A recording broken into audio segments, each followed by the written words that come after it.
तनाव, पसीना और गर्मी, इस बीच में लहलहाती फसलें, कहीं न कहीं ये सारी चीज़ें तब और मायने रखती हैं जब आम की लदी हुई फसल सामने दिखाई देती है। आम की फसल जैसे ही सामने आती है, तमाम बार ऐसा देखा गया है कि लोग उस आम के फल को लेकर तरह तरह की मुसीबतें भी पैदा करते हैं। कई बार मालिकाना हक को लेकर के बड़े संघर्ष सामने आते हैं।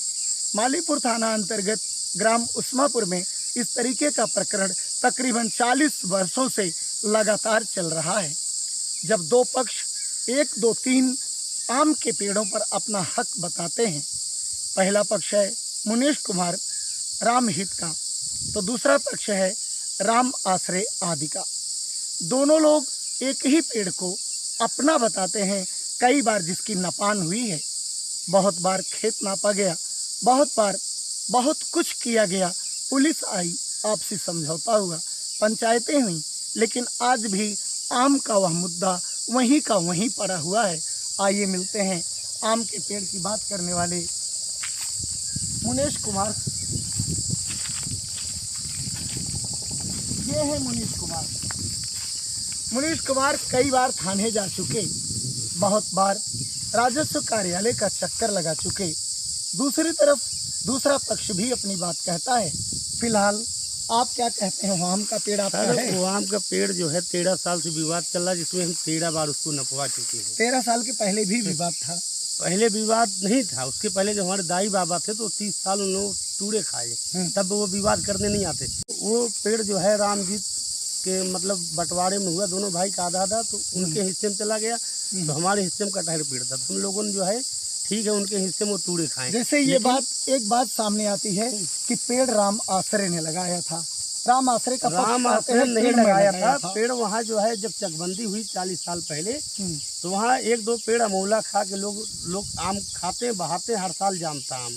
तो क्या हुआ, जब चक मिला चकबंदी में, तो वहाँ आम का पेड़ तो वहाँ था, तो जामा हुआ था, तो उनने उखाड़ा नहीं, तो इसलिए छोड़ दिया कि बच्चे लोग बड़ा होगा तो फल देगा, खाएंगे।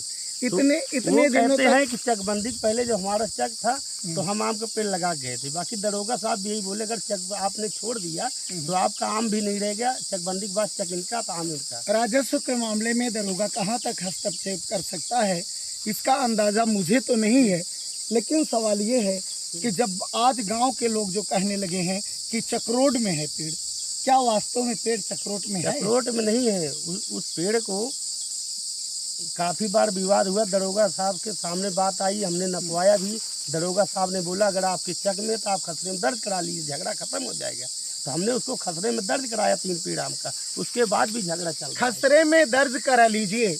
झगड़ा होने के बाद दरोगा ने एक पक्ष को बताया कि आप खसरे में दर्ज करा लीजिए, पेड़ आपका हो जाएगा।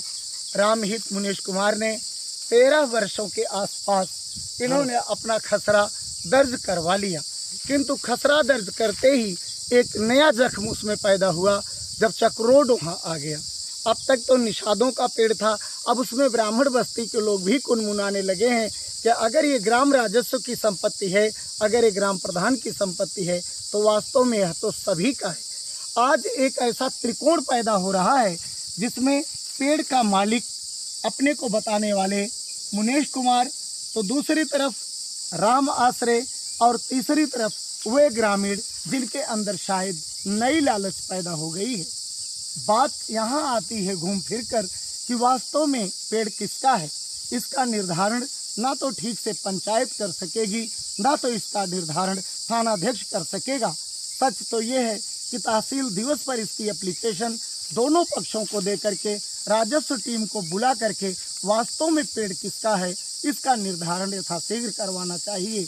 यदि पेड़ का निर्धारण नहीं होता है और वहाँ किसी तरीके की संघर्ष की नौबत आती है, तो क्या उसका जवाबदार मुनीश कुमार को माना जाए, राम आश्रय को माना जाए, ग्राम प्रधानों को माना जाए?